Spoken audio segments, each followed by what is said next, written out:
25 साल की गिरावट बताना चाहता हूं।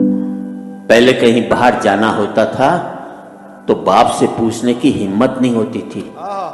माँ से कहता था, माँ मुझे बाहर जाना, पिताजी से परमिशन दिलाते। माँ परमिशन दिलाती थी तो मैं बाहर जा पाता था। फिर मैं बाप की आज्ञा से बाहर जाने लगा। फिर मैं बाप को बता करके बाहर जाने लगा। फिर मैं बाप को बिगड़ बताए बाहर जाने लगा। और आज बाप की हिम्मत नहीं जो मुझसे पूछ ले, बेटे तू कहां जा रहा है। पहले मैं माँ बाप के साथ रहता था, माँ बाप मेरे साथ रहते। फिर हमने बना लिया एक मकान, एक एक कमरा अपने लिए, एक एक कमरा बच्चों के लिए, एक रीडिंग रूम, एक वो बाहर छोटा सा ड्राइंग रूम उन लोगों के लिए जो मेरे आगे हाथ जोड़ते थे, एक वो अंदर बड़ा सा ड्राइंग रूम उन लोगों के लिए जिनके आगे मैं हाथ जोड़ता हूं। पहले मैं फुसफुसाता था तो घर के लोग जाग जाते थे।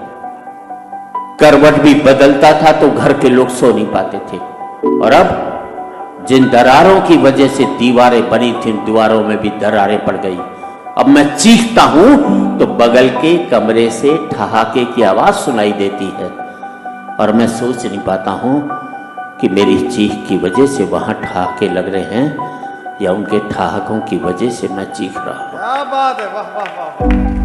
आदमी पहुंच गया चांद तक, बड़ी तरक्की की साहब। अनपढ़ थे तो सरदार पटेल को चुनते थे, पढ़े लिखे हो गए तो फूलन देवी को चुन करके भेजते।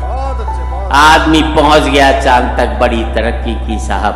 चांद को छूने में घमंड महसूस करते हैं और माँ बाप के पांव छूने में शर्म महसूस करते हैं।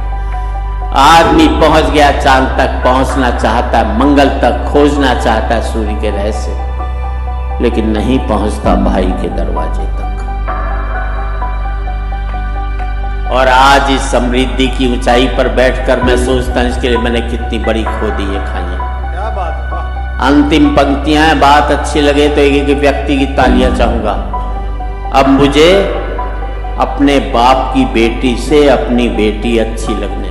बहुत अच्छे, वाह जी वाह। अब मुझे अपने बाप की बेटी से अपनी बेटी अच्छी लगने लगी है।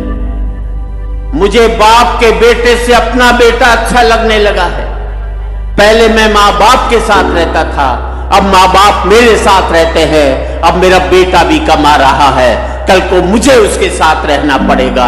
और हकीकत यही है दोस्तों, तमाचा मैंने मारा है तो तमाचा मुझे खाना भी पड़ेगा। वाह वाह वाह वाह वाह। आज इस पावन मन से मैं इतना ही कहना चाहता हूं युवा पीढ़ी से, जिंदगी भर माँ बाप के साथ रहना ताकि आपके बच्चे जिंदगी भर आपके साथ रह सकें। क्या बात है, क्या बात है। हो सकता है नौकरी और व्यापार की वजह से आप शारीरिक रूप से साथ न रह पाए, पर जिंदगी भर मानसिक रूप से माँ बाप के साथ रहोगे तो आपके बच्चे भी जिंदगी भर आपके साथ रहेंगे।